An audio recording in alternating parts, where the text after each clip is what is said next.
Hello everyone, welcome to my channel.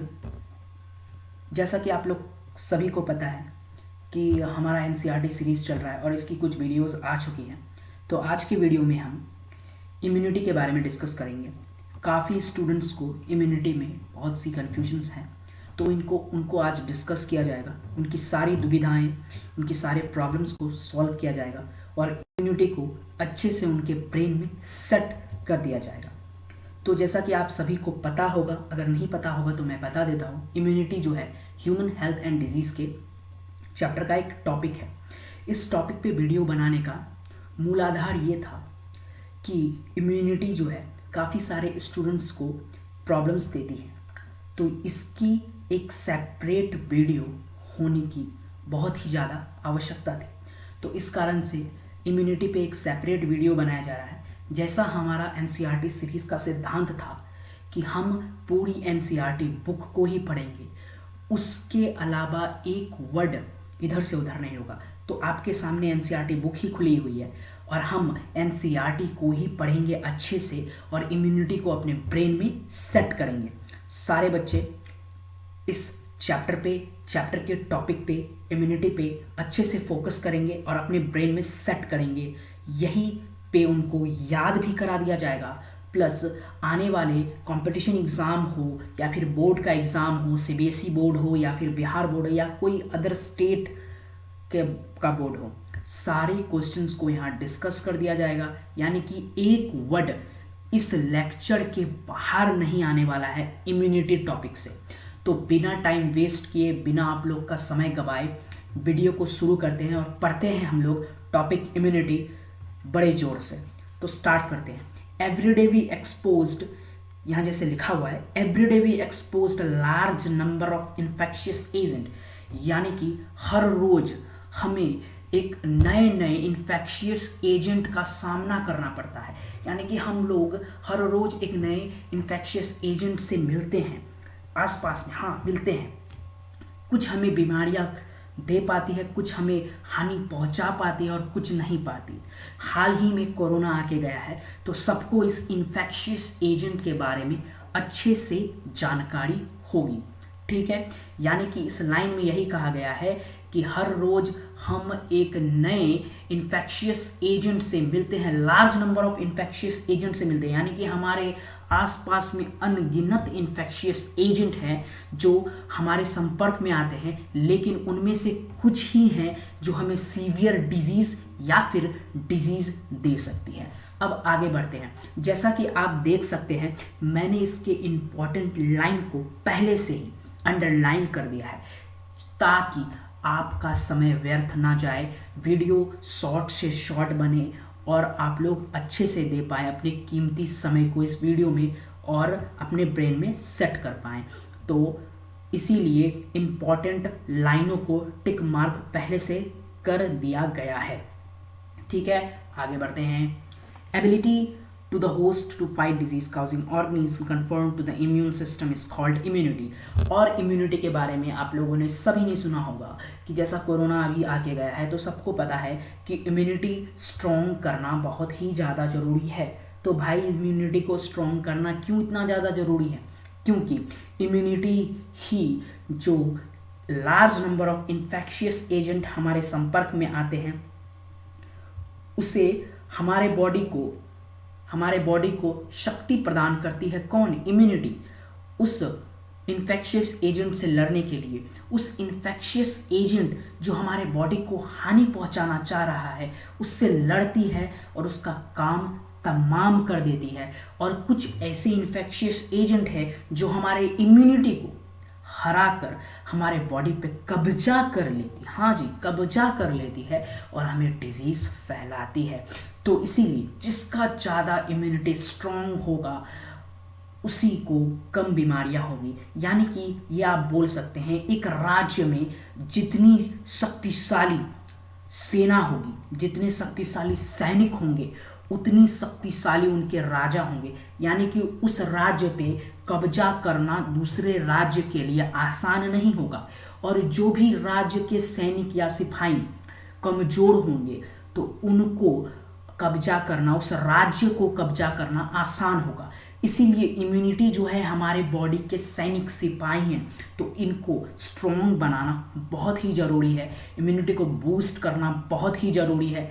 ठीक है, अब आगे बढ़ते हैं। Immunity is of two types, जैसे यहाँ पे लिखा हुआ है कि इम्यूनिटी दो टाइप्स की होती है। पहली होती है इनेट इम्यूनिटी और दूसरी होती है एक्वायर्ड इम्यूनिटी।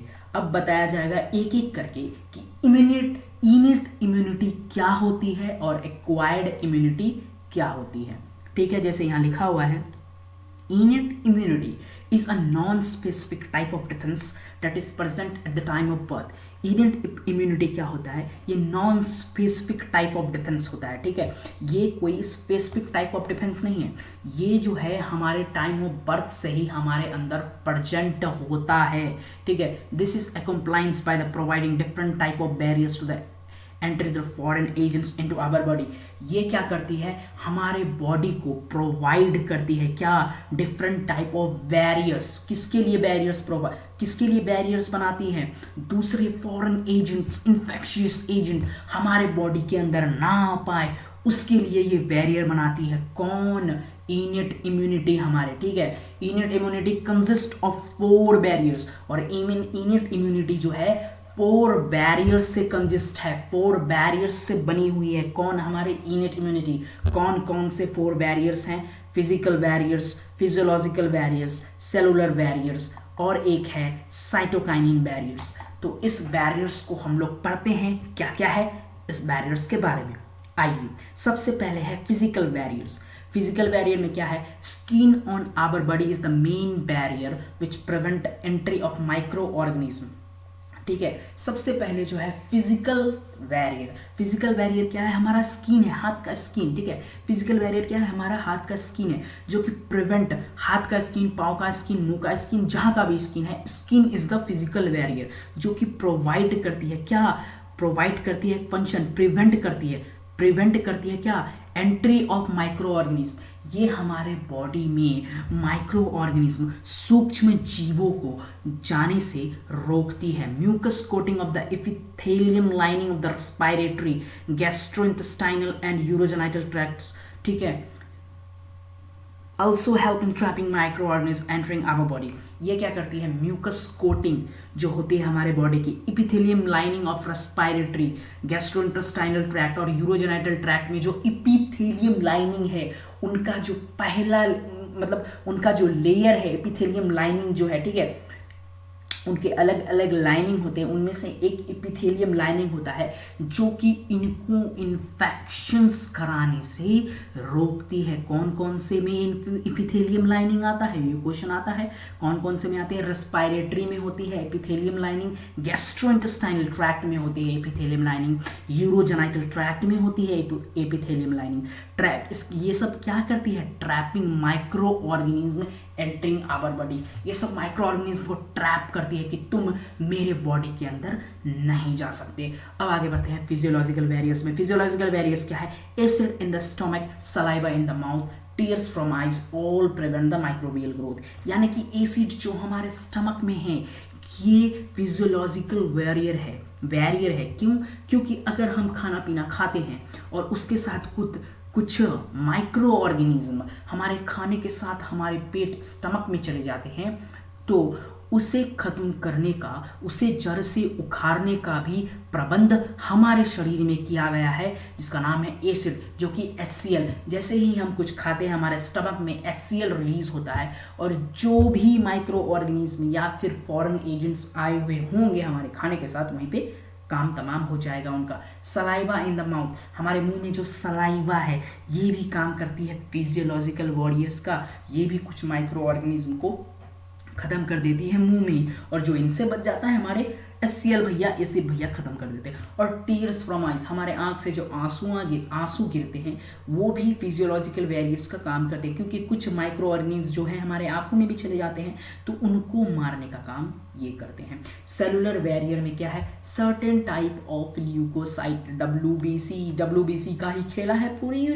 पूरे इम्यूनिटी में। WBC मतलब व्हाइट ब्लड सेल, जिसको इसी को बोला जाता है इम्यूनिटी। ठीक है, certain types of leucocyte WBC of our body like polymorphonuclear leucocyte PMNL neutrophils. ये क्या कहता है, सेलुलर बैरियर्स है। WBC जैसे मैंने बोला व्हाइट ब्लड सेल, तो ये क्या है, सेलुलर बैरियर। हम इसके डीप में नहीं जा रहे हैं क्योंकि आगे बताया जाएगा, अभी कंफ्यूजन करने का कोई मतलब नहीं बनता है। बस सेलुलर बैरियर में इतना समझे कि सर्टेन बैरियर्स ऑफ ल्यूकोसाइट्स है जिसमें आते हैं कौन, WBC आते हैं। और ये क्या करते हैं, ये WBC जैसे पॉलीमॉर्फोन्यूक्लियर ल्यूकोसाइड PMNL न्यूट्रोफिल्स। ये क्वेश्चन आता है, बहुत बार आया भी है।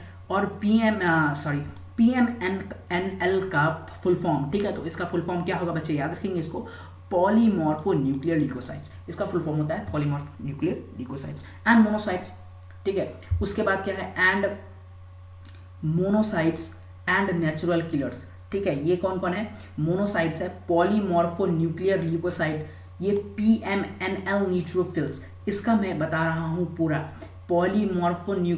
ल्यूकोसाइड में कौन कौन आते हैं, ठीक है, मोनोसाइट्स और natural killer type of lymphocytes, ये सब आते हैं किसमें, सेलुलर बैरियर्स में। Certain type of leukocyte WBC of our body like polymorphonuclear leukocyte and monocyte and natural killer type of leukocytes in the blood as well as macrophages in the tissue and phagocytose and destroy microbes. यानी कि कौन कौन आते हैं PMNL में, ये full form याद रखेंगे। मेरे से थोड़ी गलती हो गई थी, PMNL को मैंने पॉलीमॉर्फोन्यूक्लियर ल्यूकोसाइड बोल दिया था, जो कि बिल्कुल भी गलत है, मेरे से टंग स्लिप हो गया, इसलिए मैंने बोला, सॉरी उसके लिए। आगे बढ़ते हैं। PMNL का फुल फॉर्म होता है पॉलीमॉर्फोन्यूक्लियर ल्यूकोसाइड्स। ये नहीं होता है वो पॉलीमॉर्फोन्यूक्लियर ल्यूकोसाइड सिर्फ P है। M का मतलब होता है मोनोसाइट्स और N का मतलब होता है नेचुरल किलर्स, ठीक है। N का मतलब होता है क्या, नेचुरल किलर्स, ठीक। और L का मतलब होता है टाइप ऑफ लिम्फोसाइट्स, ठीक है। तो इसका मतलब समझ गए सभी लोग। आगे बढ़ते हैं साइटोकाइनिन बैरियर्स में। साइटोकाइनिन बैरियर्स क्या बोलते हैं, क्या कहते हैं साइटोकाइनिन बैरियर्स को, virus infected cell secrete proteins called interferons, ठीक है। साइटोकाइनिन बैरियर्स बहुत ही लाभदायक हमारे शरीर के लिए, बहुत ही जरूरी चीज है हमारे शरीर के लिए। साइटोकाइनिन बैरियर्स यह क्या करती है कि वायरस इन्फेक्ट, जो भी वायरस हमारे बॉडी में प्रवेश कर चुका है, जो भी वायरस हमारे बॉडी में एंटर कर चुका है और हमारे बॉडी के जिस सेल को डिस्ट्रॉय, मतलब जिस सेल को इन्फेक्ट कर चुका है, वो सेल एक क्या करती है, प्रोटीन रिलीज करती है, जिसका नाम है इंटरफेरॉन्स। क्या नाम है, इंटरफेरॉन्स। और वो क्या करती है, जो नॉन इन्फेक्टेड सेल हैं उनको इन्फेक्टेड होने से रोकती है। कौन, इंटरफेरॉन्स। और ये किस में आते हैं, ये हमेशा याद रखेंगे, बहुत बार क्वेश्चन आया है, दिलो-जाम में अपने बसा लेंगे कि साइटोकाइनिन बैरियर्स में कौन आते हैं, इंटरफेरॉन्स। और इंटरफेरॉन्स क्या करते हैं, नॉन इन्फेक्टेड सेल्स को बचाते हैं इन्फेक्ट होने से। कैसे, एक प्रोटीन रिलीज करके, जिसका नाम है इंटरफेरॉन्स, ठीक है। अब हम लोग आगे बढ़ते हैं, एक्वायर्ड इम्यूनिटी। इम्यूनिटी का हमने दो टाइप पढ़ा था, एक पढ़ा था इनेट इम्यूनिटी। इनेट इम्यूनिटी में हमने कितने बैरियर्स पढ़े, 4 barriers, physical barriers, physiological barrier, cellular barrier और साइटोकाइनिन बैरियर्स। अब हम लोग पढ़ेंगे एक्वायर्ड इम्यूनिटी। एक्वायर्ड इम्यूनिटी क्या होता है, acquired immunity on the other hand is a pathogen specific. Acquired immunity क्या होता है, पैथोजन स्पेसिफिक होता है। It is characterised by the memory. ये क्या होता है, कैरेक्टराइज्ड होता है मेमोरी से। This mean when our body is encounters a pathogen for the first time it produces a response called primary response. जब हमारे बॉडी में कोई नया वायरस, कोई नया बैक्टीरिया एंटर करता है तो वो एक रिस्पॉन्स पैदा करते हैं, जिसको बोलते हैं प्राइमरी रिस्पॉन्स, जिसको which is of low intensity, जो कि लो इंटेंसिटी का होता है, लो पावर का होता है, उतना पावर उसमें नहीं होता है, बस ये मेमोरी के लिए है। अगर कोई भी नया वायरस हमारे बॉडी में एंटर करता है तो वो एक प्राइमरी रिस्पॉन्स देती है, और अगर वो अपने शरीर में एंटीबॉडी प्रोड्यूस कर लेती है, उसके विरुद्ध में सैनिक तैयार कर लेती है, तो वो अपने मेमोरी में बसा लेती है उसको कि अगर इसी प्रकार के सैनिक आगे भी आएंगे तो हमारे जो सैनिक हैं वो इसी प्रकार के वायरसेस या बैक्टीरियाज आगे भी आएंगे तो हमारे इम्यूनिटी के सैनिक तैयार हैं इनसे लड़ने के लिए। कैसे? क्योंकि पहले प्राइमरी रिस्पॉन्स में उन्होंने अपना मेमोरी बना लिया था, ठीक है। Subsequent encounters with the same pathogen elicits highly intensified secondary and intensified response. This is ascribed to the fact that our body appears to have a memory in first encounters, ठीक है। यही बताया गया है कि जब हमारा बॉडी जो है किसी भी वायरस को पहली बार ग्रहण करता है तो वो एक रिस्पॉन्स बनाता है जिसका नाम है प्राइमरी रिस्पॉन्स, और उसके विरुद्ध अगर उससे वो लड़ लेता है और उससे वो जीत जाता है तो वो एक मेमोरी अपने इसमें बना लेता है, अपने एंटीबॉडीज में बना लेता है कि अगर आगे भी ऐसे इन्फेक्शंस आएंगे, सेम तरह के इन्फेक्शंस आएंगे तो हमारे सैनिक जो है पहले से रेडी हैं इनसे लड़ने के लिए, ठीक है। आगे बढ़ते हैं। The primary and secondary immune responses are carried out with the help of two special type of lymphocytes. तो मैंने बोला ना कि प्राइमरी और सेकेंडरी दो टाइप के लिम्फोसाइट्स होते हैं, ठीक है। दो टाइप के लिम्फोसाइट्स होते हैं, एक होते हैं प्राइमरी और एक होते हैं सेकेंडरी। देखो मैंने जो ऊपर बताया है कि प्राइमरी रिस्पॉन्स और सेकेंडरी रिस्पॉन्स के बारे में थोड़ा छूट गया। प्राइमरी रिस्पॉन्स क्या होता है? जब पहली बार वायरस एंटर करी तो उसने क्या बनाया? मेमोरी बनाया, उससे लड़ने के लिए एक मेमोरी बनाया कि हाँ मैं इससे लड़ सकता हूँ। अब सेकेंडरी रिस्पॉन्स क्या होता है? क्योंकि इसमें प्राइमरी रिस्पॉन्स में थोड़ा टाइम टेकिंग होता है, क्योंकि वायरस आया, उनको पहचानना है, उनके मतलब कि वीकनेस और स्ट्रॉन्ग पॉइंट्स को जानना है, तब उनसे लड़ना है और उसके विरुद्ध में एंटीबॉडी बनाना है। लेकिन सेकेंडरी रिस्पॉन्स में ऐसा नहीं होता है, क्योंकि प्राइमरी रिस्पॉन्स में जो है हमारे बॉडी में जो मेमोरी बन गई है उसी का इस्तेमाल करके सेकेंडरी रिस्पॉन्स उसको थट से आती है और फट से ख़त्म कर देती है। लेकिन प्राइमरी रिस्पॉन्स, अगर किसी को कोई बोले कि प्राइमरी रिस्पॉन्स ज़्यादा टाइम टेकिंग है या सेकेंडरी रिस्पॉन्स ज़्यादा टाइम टेकिंग है, तो आंसर क्या होगा आप लोगों का? सेकेंडरी रिस्पॉन्स कम टाइम टेकिंग है, प्राइमरी रिस्पॉन्स जो है ज़्यादा टाइम टेकिंग है। प्राइमरी रिस्पॉन्स जो है ज़्यादा समय लेती है किसी भी वायरस को मारने में, लेकिन वो हेल्प करती है सेकेंडरी रिस्पॉन्स का। कैसे? मेमोरी बना के, और उसको जैसे ही मेमोरी बना हुआ रहता है उसको पता रहता है अरे इसका तो ये वीकनेस है, फट से वो एंटीबॉडी बना लेता है और खट से वो वायरस या बैक्टीरिया हमारे बॉडी के बाहर कर दिया जाता है। Carried out. अब इन दोनों को कैरिड आउट कैसे किया जाता है? तो दो स्पेशल टाइप ऑफ ल्यूकोसाइट्स से लिम्फोसाइट्स से किया जाता है, ठीक है, जो हमारे ब्लड में प्रेजेंट होता है। कहाँ प्रेजेंट होता है? हमारे ब्लड में। सारी की सारी चीज़ें एनसीईआरटी में लिखी हुई है, मैं इधर एक भी अलग से नहीं बता रहा हूँ, सारा एनसीईआरटी से ही है। बियॉन्ड जाने का कोई फ़ायदा भी नहीं होता, क्योंकि हर कंपटीशन ले लो, हर एग्ज़ाम ले लो, एनसीईआरटी के बाहर जाने का कोई फ़ायदा है नहीं, ठीक है। अब आगे बढ़ते हैं। तो कौन कौन से लिम्फोसाइट्स होते हैं? बी लिम्फोसाइट्स होते हैं और टी लिम्फोसाइट्स होते हैं। ये क्या है? प्राइमरी और सेकेंडरी इम्यून रिस्पॉन्स को हेल्प करने के लिए दो स्पेशल टाइप ऑफ लिम्फोसाइट्स है। कौन है? बी लिम्फोसाइट्स और टी लिम्फोसाइट्स। अब हम लोग पढ़ते हैं बी लिम्फोसाइट्स क्या होते हैं और टी लिम्फोसाइट्स क्या होते हैं। B lymphocyte produce an army of proteins in response to pathogen into our blood to fight with them, ठीक है। क्या करते हैं? बी लिम्फोसाइट प्रोड्यूस करते हैं आर्मी, सोल्जर्स ऑफ प्रोटीन्स का। किसको? किसके लिए? पैथोजेंस के लिए हमारे ब्लड में, कि उससे वो लड़ पाए, ठीक है। बी लिम्फोसाइट क्या करता है? आर्मी तैयार करता है, फौजी लोग को तैयार करता है। किसका? फौजी, प्रोटीन का। किससे लड़ने के लिए? पैथोजन का। कोई भी पैथोजन आएगा, बी लिम्फोसाइट रेडी है अपने आर्मी को बनाने के लिए और उससे लड़ने के लिए, ठीक है। बी लिम्फोसाइट ही हमारा मेन सोल्जर है। बी लिम्फोसाइट स्ट्रॉन्ग तो हमारा immune system strong. This proteins are called antibodies, और इसी प्रोटीन को हम लोग क्या बोलते हैं भाइयों? प्रोटीन को ही हम लोग बोलते हैं एंटीबॉडीज। बहुत आप लोगों ने सुना होगा एंटीबॉडीज, तो यही है हमारे antibodies. The T cell themselves do not secrete antibodies but help B cells to produce them. T cells क्या करते हैं?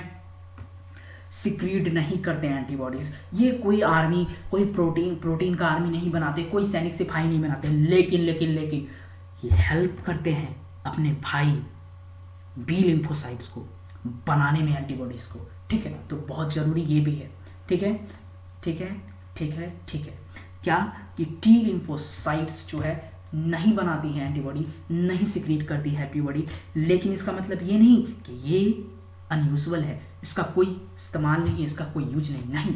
ये बी लिम्फोसाइट्स को हेल्प करती है कि भाई तुम एंटीबॉडीज बनाओ और सभी दुश्मनों को अपने घर से निकालो, अपने बॉडी से निकालो, मैं तुम्हारा मदद करने के लिए तैयार हूं। ठीक है, अब आगे बढ़ते हैं। Each antibody molecules has 4 peptide chains, और हर एक एंटीबॉडी मॉलिक्यूल्स में 4 पेप्टाइड चेन्स होते हैं मेरे स्टूडेंट्स, 4 पेप्टाइड चेन्स। ठीक है, 4 पेप्टाइड चेन्स का हर एक एंटीबॉडी बना हुआ होता है, जैसे कि आप इस फिगर में देख सकते हो। किस में देख सकते हो? इस फिगर में देख सकते हो। ठीक है, क्या होता है? 2 small called light chains, 2 small called light chains. ठीक है, 2 longer called heavy chains, 2 longer called heavy chains, यानी कि ये जो Y है ये हैवी चेन्स है, और इसके बगल में जो भाई हैं ये क्या है? लाइट चेन्स है। ठीक है, an antibody is represented by H2 यानी कि 2 हैवी चेन्स और L2 2 light chains. Different types of antibodies are produced in our body. हमारे बॉडी में अलग अलग प्रकार के एंटीबॉडीज बनाए जाते हैं। वो कौन कौन है?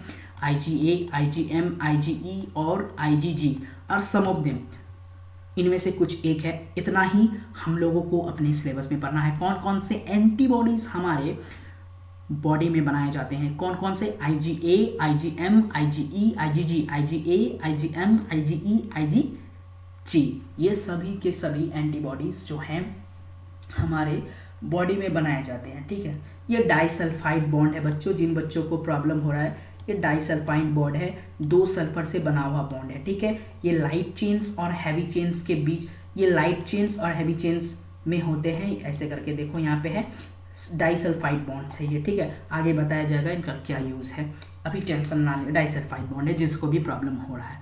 ठीक, आगे बढ़ते हैं। Because of these antibodies are found in blood, the response is also called humoral immune response। ठीक है, ये हमारे एंटीबॉडीज, ठीक है, हमारे ब्लड में प्रेजेंट है, इसीलिए ये एंटीबॉडीज हमारे ब्लड में प्रेजेंट है, इसीलिए इसको बोला जाता है ह्यूमरल इम्यून रेस्पॉन्स। ठीक है, this is one of 2 types of acquired immune response। ये भी एक मतलब कि 2 में से एक acquired immune response है। पहले क्या पढ़ा था? innate immune response, जैसे मैंने बैरियर्स के बारे में पढ़ा था। दूसरे में भी क्या पढ़ रहे हैं? Acquired immune response. और एक्वायर्ड इम्यून रिस्पॉन्स का एक टाइप है ह्यूमरल इम्यून रिस्पॉन्स, जो कि कौन है?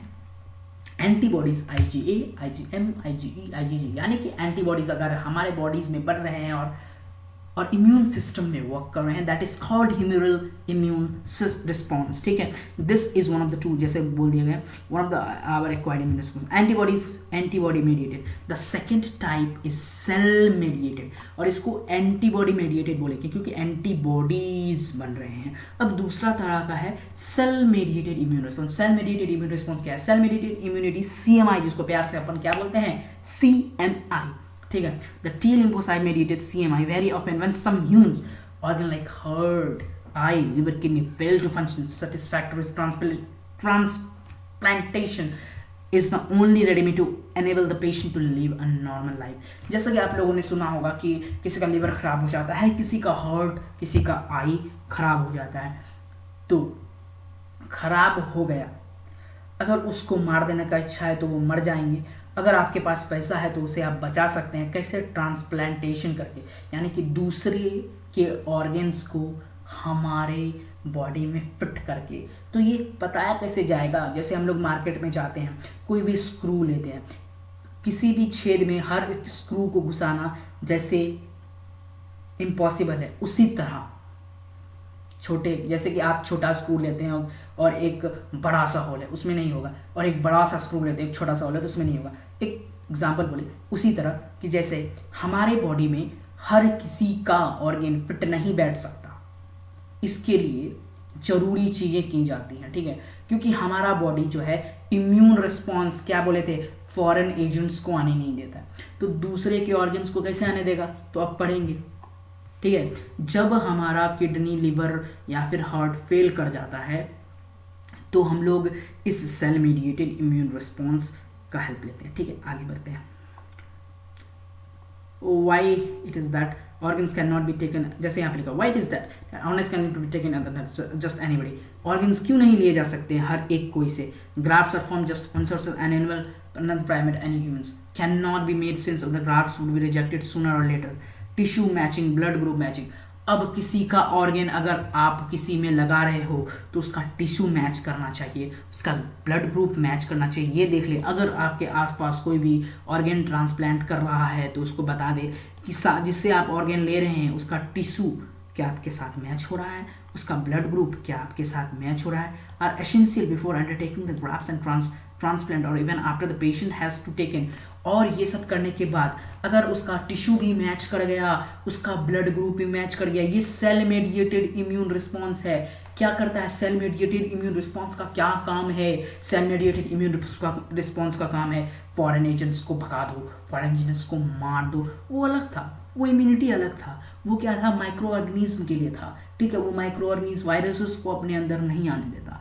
और ये क्या करता है, सेल मेडिएटेड इम्यून रिस्पॉन्स क्या करता है, वो अगर फॉरेन का कुछ भी आएगा, कोई भी ब्लड आया, कुछ भी आया, लिवर आया, किडनी आया, तो उसको रिजेक्ट कर देगा उसी के सेल्स को मारकर, और आपका डेथ भी हो सकता है। तो कृपया ऐसा ना करें, अच्छे से मैच कर ले। अगर आपको ट्रांसप्लांट, आपको नहीं, ऐसा कभी ना हो, आपको नहीं, अगर किसी का ऑर्गन ट्रांसप्लांट हो रहा है तो सबसे पहले जानकारी ये ले कि जिससे वो ऑर्गन ट्रांसप्लांट कर रहे हैं उसका टिश्यू मैच कर रहा है या नहीं कर रहा, ब्लड ग्रुप मैच कर रहा है या नहीं कर रहा।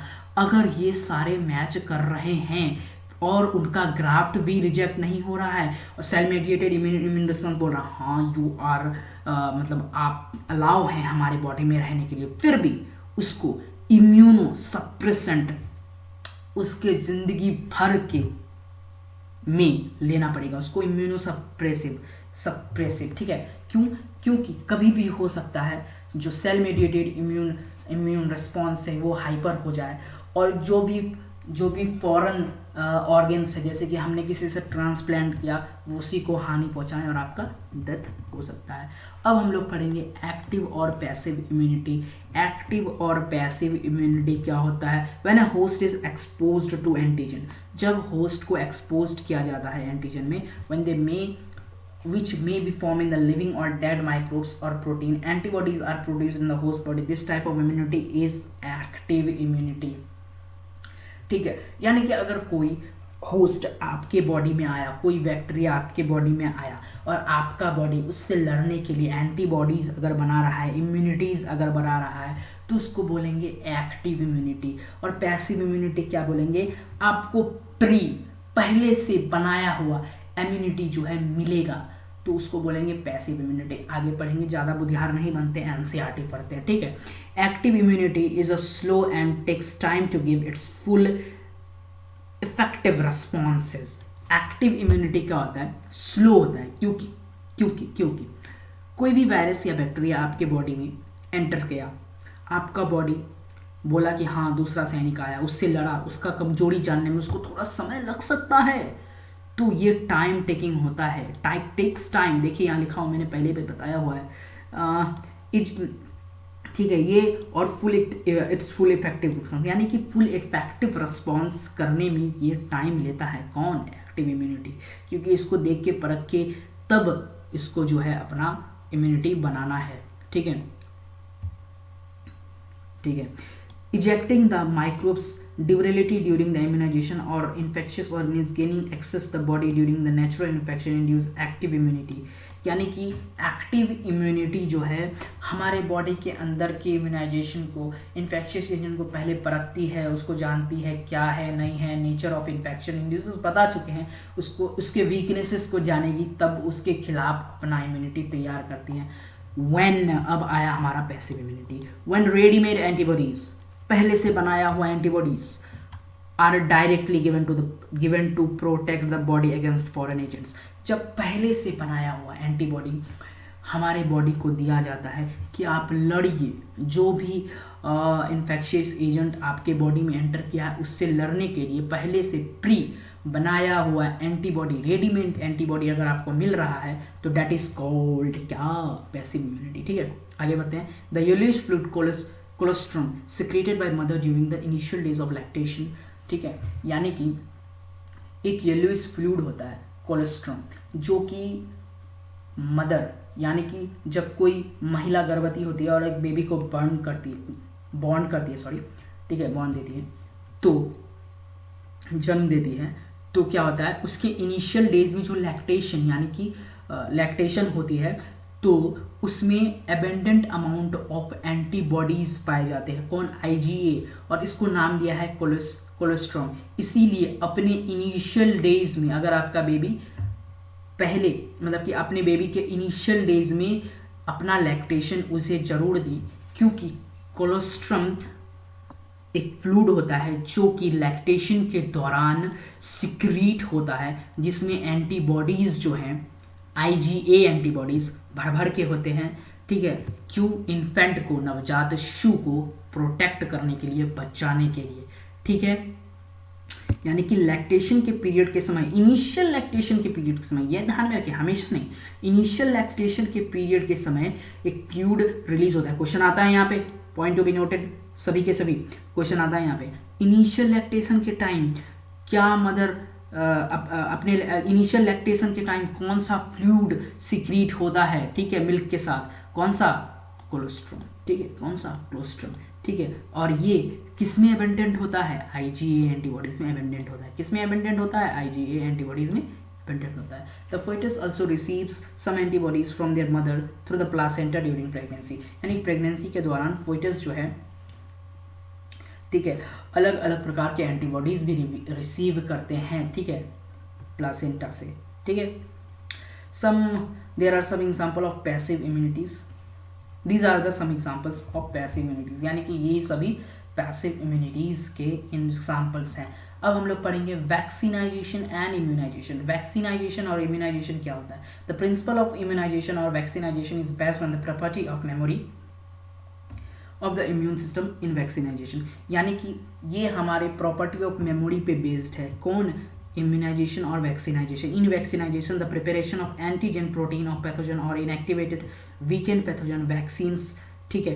ये क्या होता है कि इन वैक्सीनाइजेशन में क्या होता है कि एंटीजन प्रोटीन्स ऑफ पैथोजन, यानी कि पैथोजन का एंटीजन वीकेंड या इनएक्टिव होता है, यानी कि कुछ ऐसे पैथोजन को लिया जाता है जो कि हानिकारक है, लेकिन उसको इनएक्टिव कर दिया जाता है, उनको वीकेंड कर दिया जाता है, कमज़ोर कर दिया जाता है और वैक्सीन्स बना दिया जाता है। जैसे कि हाल ही में कोरोना गया है तो इसके बारे में अच्छे से पता होगा, ठीक है। जैसे कोविशील्ड और कोवैक्सीन था, तो कोवैक्सीन में इस टाइप के वैक्सीनाइजेशन को यूज़ किया गया था, ठीक है। आगे बढ़ते हैं। द एंटीबॉडीज प्रोड्यूस, यानी कि इन वैक्सीनाइजेशन में क्या होता है? वैक्सीनाइजेशन में खास करके ये होता है कि हम क्या करते हैं, उसी पैथोजन को, जो पैथोजन हमें हानि पहुंचा रहा है, उसी पैथोजन को वीक करके, इनएक्टिव करके वैक्सीन्स के रूप में बनाया जाता है और उसी को बॉडी में इंजेक्ट किया जाता है। और जब वो बॉडी के साथ इंटरेक्ट करती है, वो वीकेंड है, इनएक्टिव है, तो बॉडी उसको परख के, उसका वीक पॉइंट जान के अपने अंदर इम्यून सिस्टम को एक्टिव कर सकता है, अपने अंदर एंटीबॉडीज को बना सकता है उनसे लड़ने के लिए। और जब एक्टिव और स्ट्रॉन्ग पैथोजन, वही पैथोजन हमारे बॉडी में फिर से अटैक करेंगे, तो हमारा बॉडी पहले से प्रिपेयर है। आओ देख लेंगे, समझ गए। Antibodies produced in the body against this antigen would neutralize the pathogen agent during the actual infection। जैसे मैंने बताया कि एक्चुअल इन्फेक्शन के समय वो उसको न्यूट्रलाइज कर देंगे। Vaccine also generate memory, vaccine क्या करते हैं? जनरेट करते हैं मेमोरी को। B and T cell that recognise the pathogen quickly and subsequent exposure to the overwhelm to the invaders and massive producer of antibodies. ठीक है, क्या करते हैं कि बी और टी सेल क्या करते हैं? रिकॉग्नाइज करते हैं पैथोजन को क्विकली यानी कि जल्दी से जल्दी, और subsequent exposure to overwhelm the invaders and massive production of antibodies. यानी बी एंड टी सेल्स क्या करते हैं? खट जल्दी से अपने पैथोजन को क्विकली रिस्पॉन्स करते हैं, उसके वीक पॉइंट को जानते हैं, फट क्या करते हैं? एंटीबॉडीज को बनाते हैं और अपने शरीर को बचाते हैं। इसीलिए अपना इम्यून सिस्टम बहुत ही ज़्यादा स्ट्रॉन्ग करना है, साग सब्जी खाना है, दूध पीना है और इम्यून सिस्टम को स्ट्रॉन्ग बनाना है। फास्ट फूड से दूर रहना है, चाइनीज़ फूड से दूर रहना, अपना इंडियन फूड खाना है। ठीक है, इम्यूनिटी इंडियन फूड से स्ट्रॉन्ग होती है, सभी के लिए ये। If a person is infected in some deadly microbes to which quick immune response is required is tetanus। ठीक है, कुछ मान के चलिए कि कोई एक पर्सन जो है इन्फेक्टेड है डेडली माइक्रोब से, तो उसके लिए क्विक इम्यून रिस्पॉन्स जरूरी है, जैसा कि टेटनस में होता है। We need to directly inject the performed antibodies or antitoxin, a preparation of containing antibodies to toxin even in some cases, यानी कि स्नेक बाइट्स, जैसे कि हमें कोई सांप काट लिया, अब सांप काट लिया, उसका जब तक हम एंटीबॉडी बनाएंगे तब तक तो मामला फिट हो जाएगा, तब तक तो बंदा कहाँ चल गया, कहानी खत्म है उसका। तो उसको क्या करता है, प्रीफॉर्म्ड एंटीबॉडीज दिया जाता है, यानी कि स्नेक वेनम के खिलाफ उसको पहले से बनाया हुआ एंटीबॉडी दिया जाता है कि वो स्नेक वेनम के द्वारा स्नेक वेनम से लड़ पाए। Contained preformed antibody as against the snake venom, ठीक है। वो क्या करता है एंटीटॉक्सिन्स दिया। एंटीटॉक्सिन्स क्या होता है कि वो पहले से बनाया हुआ एंटीबॉडी हमारे बॉडी में इंजेक्शन के द्वारा इंजेक्ट कर दिया जाता है कि वो जो इन्फेक्शियस एजेंट हमारे बॉडी में घुसा है उससे लड़ पाए, ठीक है। जैसा कि सांप के काटने पे होता है, जब हमें सांप काटता है तो क्या होता है कि उसका स्नेक का वेनम जो है हमारे बॉडी के अंदर आ जाता है, तो उससे लड़ने के लिए हमारे बॉडी के पास कोई भी एंटीबॉडीज नहीं है, लेकिन डॉक्टर्स पहले से ही उसका क्या बना के रखे हैं, एंटीटॉक्सिन बना के रखे हैं, और उसको क्या किया जाता है, सीधा डायरेक्टली पेशेंट के बॉडी में इंजेक्ट कर दिया जाता है इंजेक्शन के थ्रू, और पेशेंट जो है बच जाता है। This type of immunisation is called passive immunisation. और जैसे ही पहले ही बताया था, रेडीमेड इम्यूनिटी अगर मिलेगा तो वो पैसिव कहलाएगा, और अगर खुद से बॉडी बना रहा है तो वो क्या कहलाएगा, एक्टिव कहलाएगा, ठीक है। Recombinant DNA technology has allowed the production of antigen, polypeptides of pathogen and bacteria और यीस्ट। रिकम्बिनेंट डीएनए टेक्नोलॉजी जो बना है उससे बहुत ही सहारा मिला है हमारे एंटीबॉडीज को बनाने में, एंटीजेनिक पॉलीपेप्टाइड्स पैथोजन के खिलाफ बनाने में, ठीक है, वैक्सीन्स प्रोड्यूस करने में रिकम्बिनेंट डीएनए टेक्नोलॉजी एक बहुत ही महत्वपूर्ण भूमिका निभाती है, इंपॉर्टेंट भूमिका निभाती है, ठीक है। कौन, रिकम्बिनेंट टेक्नोलॉजी, यानी कि हमारा जो ये कोविड आया था तो इसमें भी रिकम्बिनेंट टेक्नोलॉजी ने ही कोविशील्ड और कोवैक्सीन को निकाला था, यानी आरटीपीसीआर जो रिकम्बिनेंट डीएनए टेक्नोलॉजी को ही इस्तेमाल करके बनाया गया था वैक्सीन्स, ठीक है। Scale production in greater ability immunisation. Hepatitis B vaccine produced from yeast, जैसा कि ये याद रखिएगा कि हेपेटाइटिस बी जो है वैक्सीन है जो कि प्रोड्यूस किससे किया जाता है, ईस्ट के से किया जाता है, ये याद रखिएगा। एनसीईआरटी में है तो क्वेश्चन आ सकता है कि हेपेटाइटिस बी का वैक्सीन किससे किया जाता है, तो आंसर क्या लगाएंगे सभी, ईस्ट से, ठीक है। आगे बढ़ते हैं, एलर्जीज अब पढ़ लेते हैं। एलर्जीज क्या होता है, कभी किसी को एलर्जी हो जाता है, कैसे, कहीं भी नए प्लेस में गया उसको एलर्जी हो गया, छींक आने लगा या बॉडी में रैशेज आने लगे, तो ये होता है। पढ़ते हैं एलर्जी क्या, ज़्यादा भैया नहीं बनते हैं। We have gone to new places and suddenly we started sneezing, जैसे हम लोग कोई भी नए स्थान पर जाते हैं सडनली स्नीजिंग करने लगते हैं, कब करने लगते हैं, ठीक है, ऐसे किसी प्रकार से रैशेज वगैरह आ जाते हैं। When we want away from symptoms disappear, जैसे ही हम उधर से चले जाते हैं, उस जगह से चले जाते हैं तो सिम्टम्स खत्म हो जाते हैं। सम of us are sensitive of some particles of environment, क्या होता है, कुछ हमारे जो some of us, हम लोग में से कुछ जो सेंसिटिव है कुछ पार्टिकल्स इन्वायरमेंट के, वही ये काउज करते हैं। The above mentioned reaction could be because of allergy of pollen miles, कुछ ऐसे होते हैं जिनको पॉलन माइल से एलर्जी होता है डिफरेंट प्लेसेस में, ठीक है। The exaggerated response of immune system to certain antigen present in the environment is called allergy, यानी एक्सक्रेटेड यानी कि ना चाहते हुए भी रिस्पॉन्स दे देना, ठीक है, उसको क्या बोला जाता है, उसी को बोला जाता है एलर्जी। यानी कि हमारा इम्यून सिस्टम मतलब कि एक्सग्रेटेड तुरंत रिस्पॉन्स देता है खट से, उसको क्या बोलते हैं, एलर्जी बोल देते हैं खट से। The substance to which such an immune response is produced are called allergens, और जो भी सब्सटेंस उस इम्यून रिस्पॉन्स के कारण प्रोड्यूस किया जाता है उसको एलर्जेंस बोलते हैं।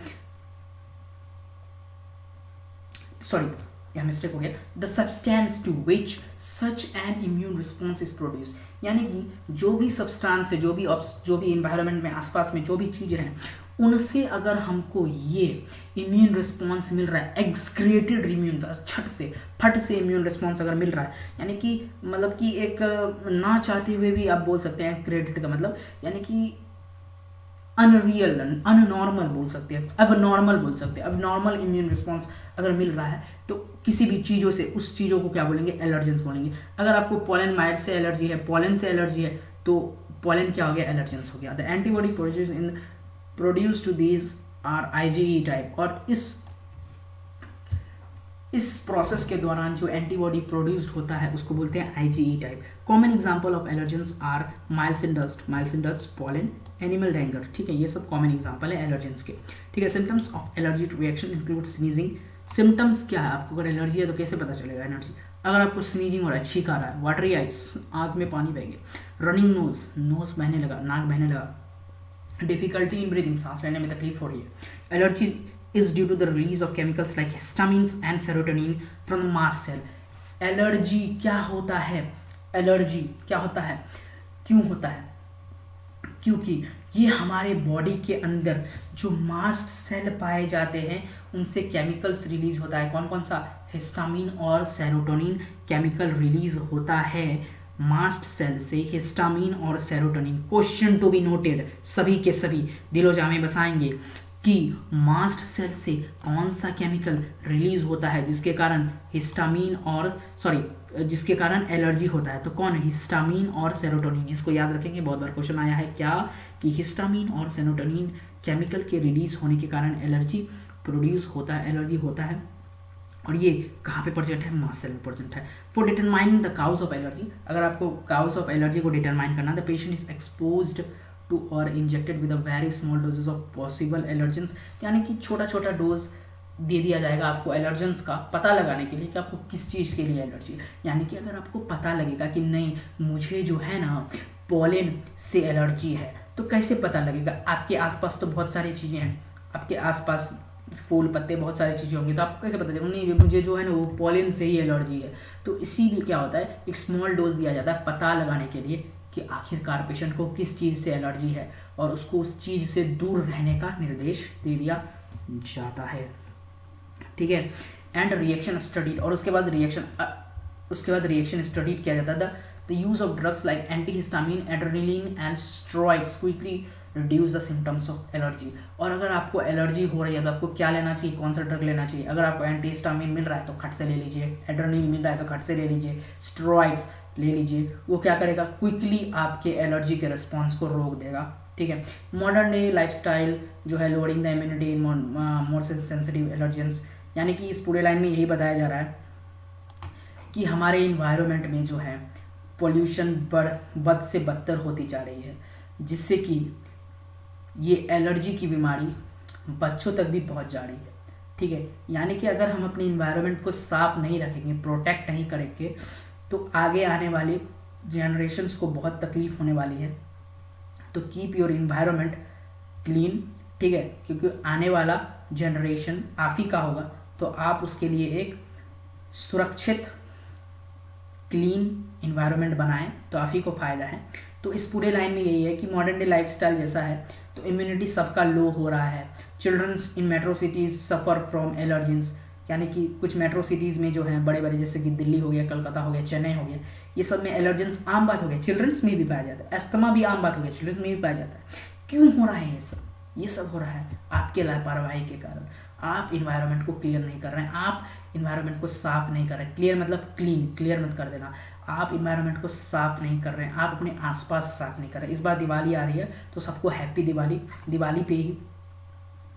दिवाली से एक दिन पहले ये वीडियो रिलीज हो रही है, तो हैप्पी दिवाली सभी को। तो दिवाली का अर्थ यही होता है कि आप अपने आसपास जो है साफ सुथरा रखें, ठीक है, साफ सुथरा रखें, दीप दिया जलाए, जिससे कि कीड़े मकोड़े माइक्रो ऑर्गेनिज्म आपके घर में ना आ पाए। तो दिवाली मनाने से पहले अपने आसपास देख ले कि साफ सुथरा जगह है या नहीं, आप अपने आसपास को साफ सुथरा रख रहे हैं या नहीं। आते हैं टॉपिक पे, आगे बढ़ते हैं। सीधी बात, नो बकवास, कि अपने इन्वायरमेंट को क्लीन रखना है एनी हाउ। अगर आप इस पृथ्वी पर जिंदा रहना चाहते हैं और अपनी जनरेशन को चैन से देना चाहते हैं फ्यूचर में, तो इन्वायरमेंट क्लीन करना ही पड़ेगा, ट्रीज़ को प्लांट करना ही पड़ेगा, ठीक है, तभी ये मुमकिन है, नहीं तो गई भैंस पानी में। ठीक है, आगे बढ़ते हैं। ऑटो इम्यूनिटी, अब पढ़ते हैं अपन ऑटो इम्यूनिटी, यानी कि क्या बोलते हैं ऑटो इम्यूनिटी? जिसका नमक खाया उसी को नमक हलाली उसी के साथ किया, यानी जिस थाली में खाया उसी पे छेद। ऑटो इम्यूनिटी यही होता है। मेमोरी बास acquired immunity evolved in higher vertebrates based on the ability of differentiate foreign organism pathogen for self cells, ठीक है। ये क्या होता है, हायर वर्टिब्रेट्स भी होता है, क्या होता है, इस पे हमारा जो इम्यूनिटी है हमें ही हानि पहुंचाने लगता है, हमारा जो इम्यूनिटी है हमारे सेल्स को ही मारने लगता है, ठीक है। इसी को बोलते हैं ऑटो इम्यूनिटी, ठीक है। Most of the experimental immunology deals with the expert sometimes due to the genetic and other on response body attacks self cells, जैसे मैंने बोला बॉडी अटैक करता है अपने सेल्फ सेल को, this result in damage of our body is called auto immune disease. और इसको प्यार से ऑटो इम्यूनिटी अगर हो रहा है यानी कि अपने आपका बॉडी का इम्यूनिटी जो है आप ही को हानि पहुंचा रहा है, तो वो ऑटो इम्यून डिजीज आपको हो चुका है, तो जरूर जाए डॉक्टर से मिले। और अगर आपको ऑटो इम्यून डिजीज हुआ है तो कौन सा डिजीज होता है, रिमोटॉइड अर्थराइटिस, ये ऑटो इम्यून डिजीज का एक टाइप, एक ऑटो इम्यून डिजीज है जो कि रिमोटॉइड अर्थराइटिस है, ये ऑटो इम्यून डिजीज में आता है। यानी कि इसमें क्या होता है, आपके बॉडी के इम्यून सिस्टम आप ही के खिलाफ वर्क करने लगते हैं, ठीक है। आगे बढ़ते हैं, which affect many people in our society and auto immune disease, immune system in our body, ठीक है। अब हमारे बॉडी के इम्यून सिस्टम को पढ़ते हैं, हमारा बॉडी का इम्यून सिस्टम क्या है।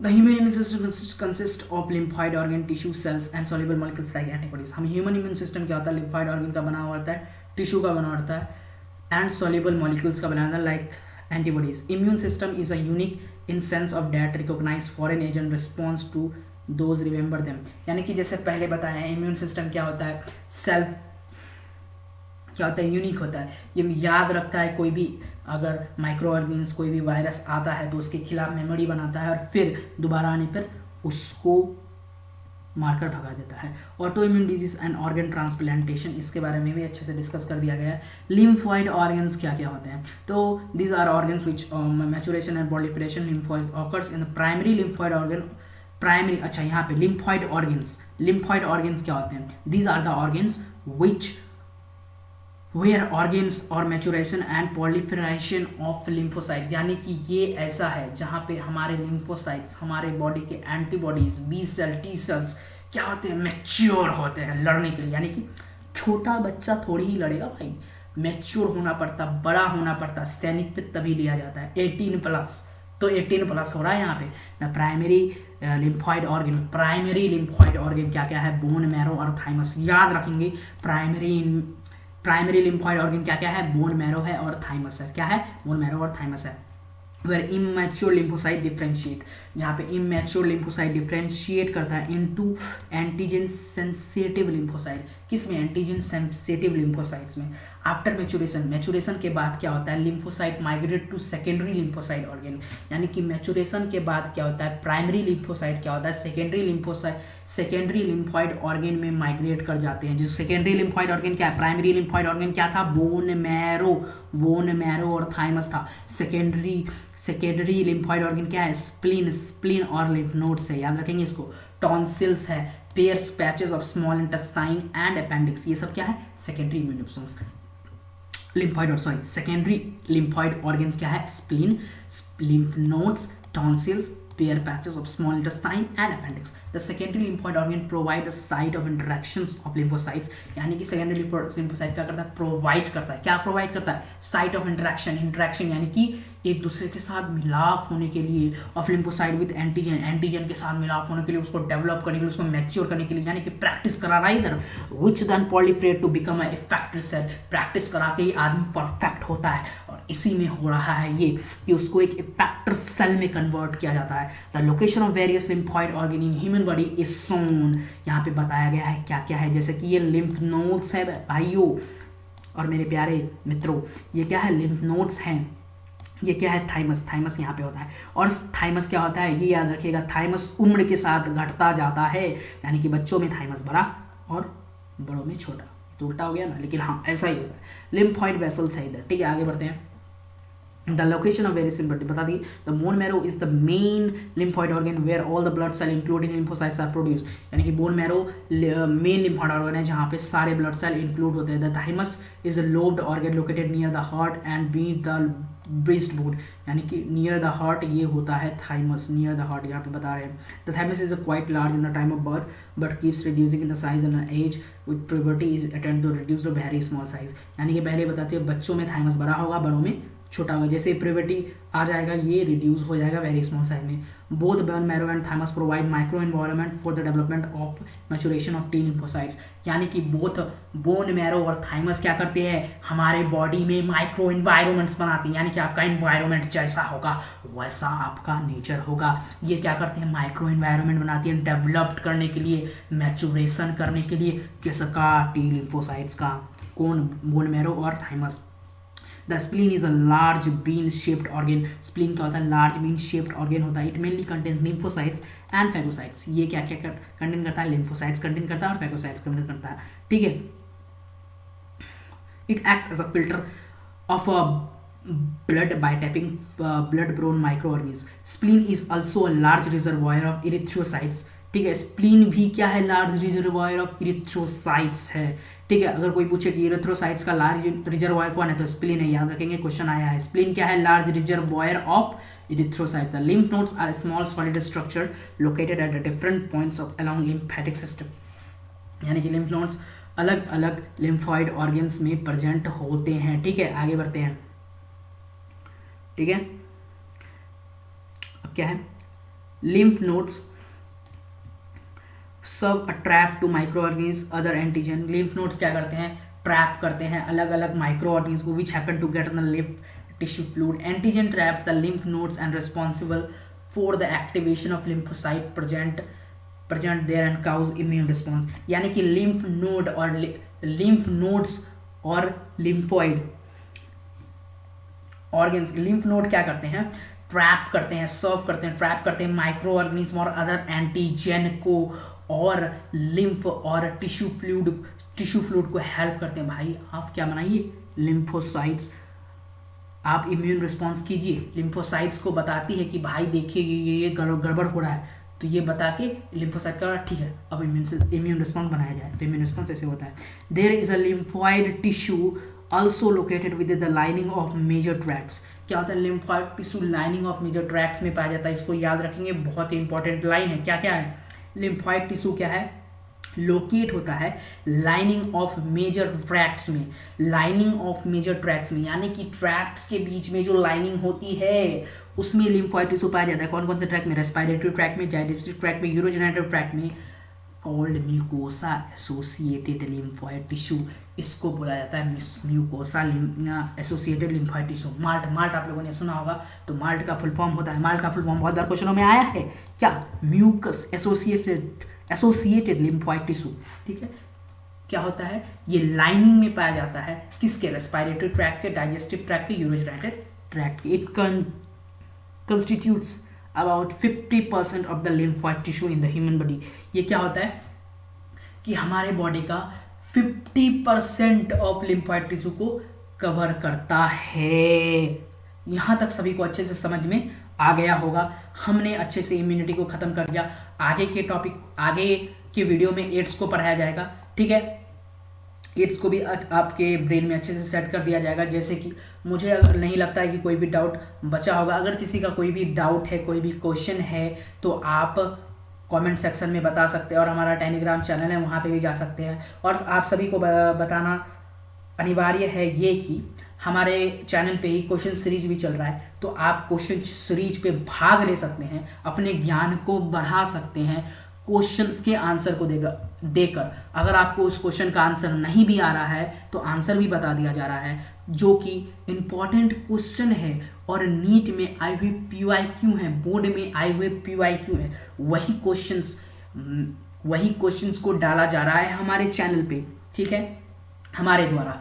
तो आप उस क्वेश्चंस को जरूर अटेंड करें, उस क्वेश्चंस को बनाए का कोशिश करें। अगर नहीं बन रहा तो आंसर देखें और सीख ले, क्योंकि इंपॉर्टेंट क्वेश्चन है। ठीक है, तो हमारे क्वेश्चन सीरीज पे पार्ट जरूर ले और कमेंट में आंसर जरूर लिखे। और इस वीडियो से रिलेटेड, इम्यूनिटी से रिलेटेड कोई भी प्रॉब्लम अगर आपको आ रहा हो तो कमेंट सेक्शन में लिखे। अगर कमेंट सेक्शन में शर्म आता है तो हमारा टेलीग्राम चैनल भी है, वीडियो में के डिस्क्रिप्शन में मैं लिंक दे दूंगा, उस पर भी आप अपने डाउट को पूछ सकते हैं। हमारे साथ जुड़े रहने के लिए हृदय की गहराइयों से बहुत बहुत धन्यवाद। यहाँ तक वीडियो में बने रहने के लिए बहुत बहुत धन्यवाद। आगे आपसे फिर मुलाकात होगी, और सभी को मेरे तरफ से happy Diwali to everyone. Thank you very much.